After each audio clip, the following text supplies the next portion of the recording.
straight to the fort. See the big fort straight ahead. As soon as the light turns green.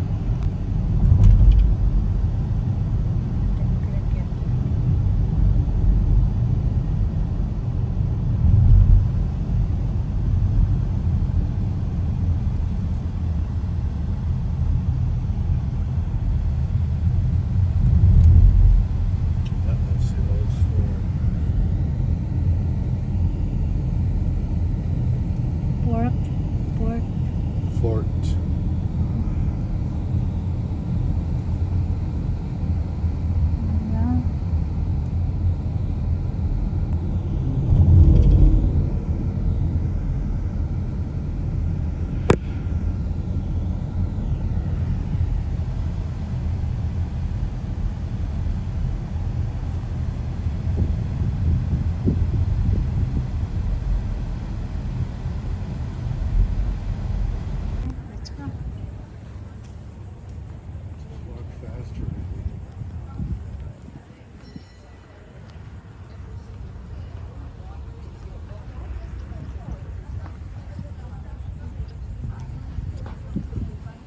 Inside?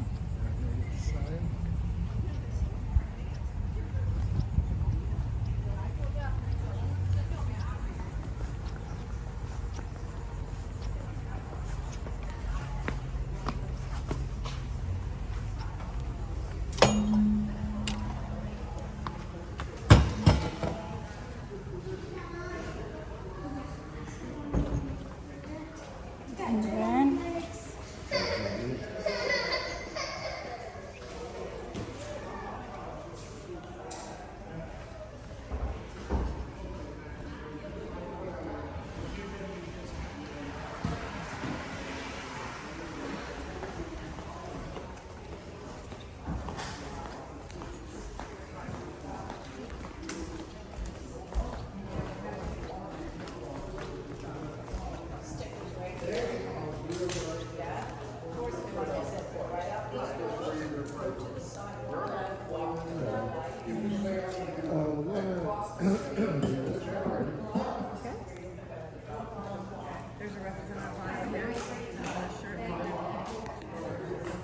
smoking, vaping, or consumption of any kind of alcohol on the trolley. Remember, as a courtesy to the other guests, keep our conversations and self-conversations to a minimum, but whisper if you want so that everyone gets to hear and enjoy the tour. As we roll around the in our beautiful city, we're going to talk a lot about our Spanish history, and you're going to think we should be mentioning more of our British history, but we don't have very much British history. They were here for 20 years, from 1763 to 1783, and while they were present in St. Augustine, they didn't do very much. Not a judgmental thing, they were kind of just doing the show. They released the Andalusian cattle into the lands of Florida.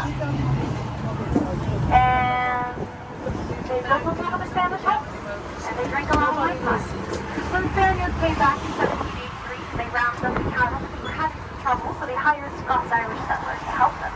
The Scots-Irish settlers came to the Carolinas, and they were rounding up the cattle using a whirlwind.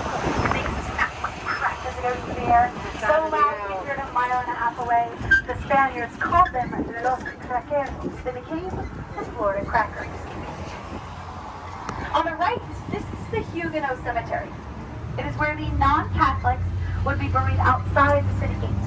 At the time of its construction, it was non-consecrated ground. Where the non-Catholics were buried, the cemetery has 97 headstones. I can't believe However, it. Gotta go one way, I guess. There are more than 900 bodies buried over there. In 1821, there was an outbreak of yellow fever which killed more than a third of our local population. So they decided to preserve space in the cemetery by burying the bodies. Set up in 86 by Mr. T.W. Spicer, who's come here to be an orange grove owner. When it didn't work out for him, he went back to being a druggist. It's sort of like a pharmacist. They just have very little training and a whole lot of access to opiates. You go to Mr. Spicer with a cough, and he picks you up spring water, grain alcohol, and opiates. Once we get back, didn't matter what your ailments were, because you felt good. You just couldn't feel much of anything at all. Remember, as a courtesy to the other guests around us, conversations remain asleep or whispers so that everyone gets to enjoy. I knew that wasn't down a the road door. here, I this said is something is a not street right. called High Paula. They had them in the carriage. Oh, with High leashes. Paula is a wonderful street that is narrow and winding. On your left, live music. Over 800 different amazing pirate artifacts. One of the last of 3 Jolly Rogers, as well as the very last authentic pirate treasure chest. They have a fun scavenger hunt inside as well. It's great for pirates of all ages. Now, I'm not much of a pirate. Is that one of the stars? I don't even know. I think we're a little salty on this. I need some pirate. But if you decide to visit our pirate and treasure museum, it is in our beaches for and the right next door to that is a living history tour. They've got a blacksmith shop with cannon firing, musket firing, and there's a recreation of these silly drones having animals and concerts about that are tricks at every turn. These days, the ambushes will be vehicles going the opposite direction. Smells like the feast, Or the right? Like the old feast. The streets of St. Augustine were built narrow and winding, so You never went down these streets. offer them tens and hundreds of thousands of dollars every time you offer them money. They said, we don't want your money, we want our church. His solution was to build them a brand new church worth $84,000. He said, I'll build it for you, I'll give it to you, I'll give you the land it's on. In return, you will give me your land and you will give me your church. And they said, all right. They got a brand new $84,000 church. Henry Flagler got a little piece of land valued at $2,000. Having donated money to the Catholic Church at the same time, the Baptists took notice of his generosity. They said, hey, Mr. Henry Flagler, we noticed you've been building churches for everyone else. Are you going to build us a church? And he said, absolutely not.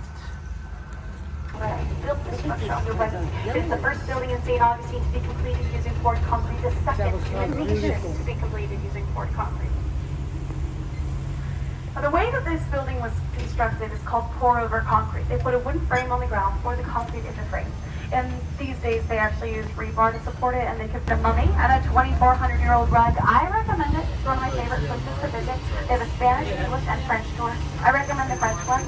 I don't speak French. Had a good time. They would give that distilled water to the ice plant. They would make a block of ice using a pressurized chamber and also some nitrogen gas. The block of ice was given to you or bought by you.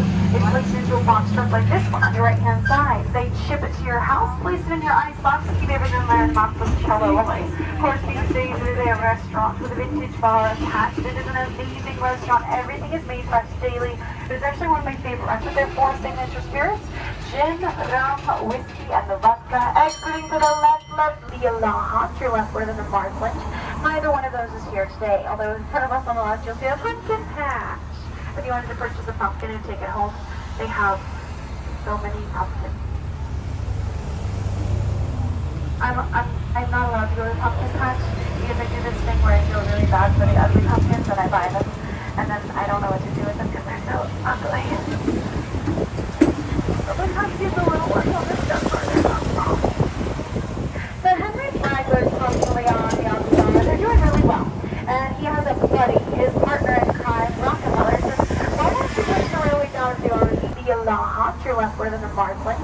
Neither one of those is here today, although in front of us on the left, you'll see a pumpkin patch. If you wanted to purchase a pumpkin and take it home, they have so many pumpkins. I'm not allowed to go to the pumpkin patch because I do this thing where I feel really bad for the ugly pumpkins and I buy them, and then I don't know what to do with them because they're so ugly. But sometimes people a little work on this stuff further. So Henry Flagler's constantly on the Augustine. They're doing really well. And he has a buddy, his partner in crime, Rockefeller, says, why don't you push the railway down to the Augustine?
moment later.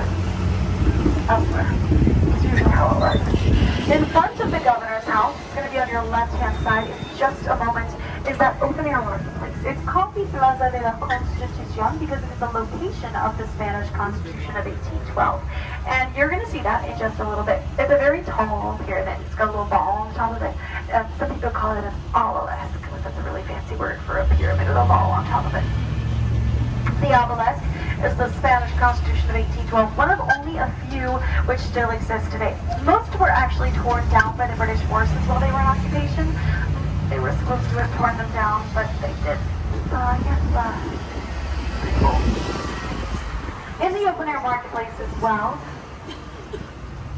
you'll find a ton of different historical monuments from all the wars that St. Augustine. Apparently, I'm not little enough. I thought on your left, where we passed by the marina. In the marina today, there are some wonderful tours. I always mention the Black Raven, even if they're not in ports. The Black Raven is the black, red, and yellow pirate tour. They have day tours and night tours. Their day tours are family friendly. The ones at night are not. Actually, the ones at night do have to be because pirates. That's a terrible pirate joke. Most pirate jokes have a good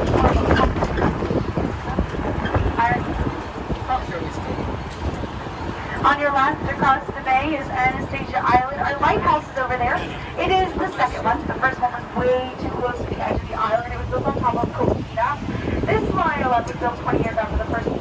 It is 219 steps down. 219 steps up. 219 steps down. Personally, I can't confirm the 219 up. Unfortunately, no more than 2 steps down. I'm pretty sure I hit the other ones as I was rolling. I just didn't keep count. And I didn't bring any bones. So my mom called it a character building experience. Which, I mean, honestly, kind of explains a few things. Apparently, I'm a very well-rounded individual. I stop every half hour.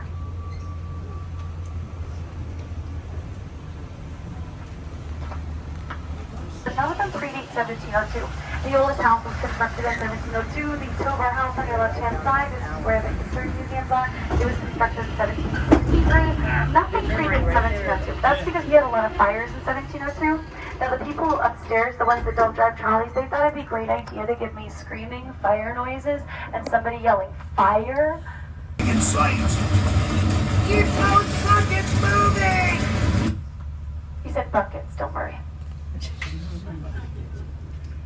Well, the funny thing is that it's not historically accurate. Not only because, you know, it isn't, but also because at the time we would have been under Spanish occupation, which means that they would have been yelling, Fuego! Which is kind of funny because I'm like, they could have totally done like, Fire! Fuego! But they didn't, they just went, Fire! I don't know, I think Fire, Fuego would be better. You think so? Yeah. You want to hear my favorite part of that recording? Okay, here we go.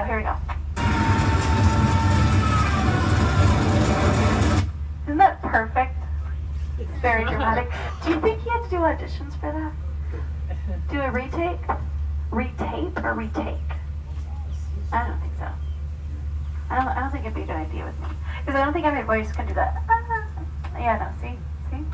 So, yeah, St. Augustine's been burned a lot. In front of us is my favorite house here in St. Augustine. It's the Chechi House. It was built 1858, 2 years prior to the Sears and Roebuck's catalog house, so it is not a Sears house, but it is a beautiful kit home. You pay $2 grand to have it shipped to you in pieces and parts, and you put together by yourself.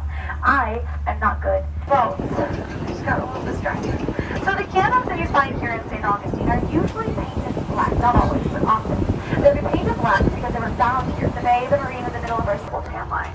Stop number 16, this is the marina. Exit on the right-hand side, sideways or backwards. Watch your step and watch your head. Hi, guys. Just you have to find the cannonballs. This is our stop number 17, the first. The Castillo de San Marcos. If you'd like to exit here, please do so sideways or backwards.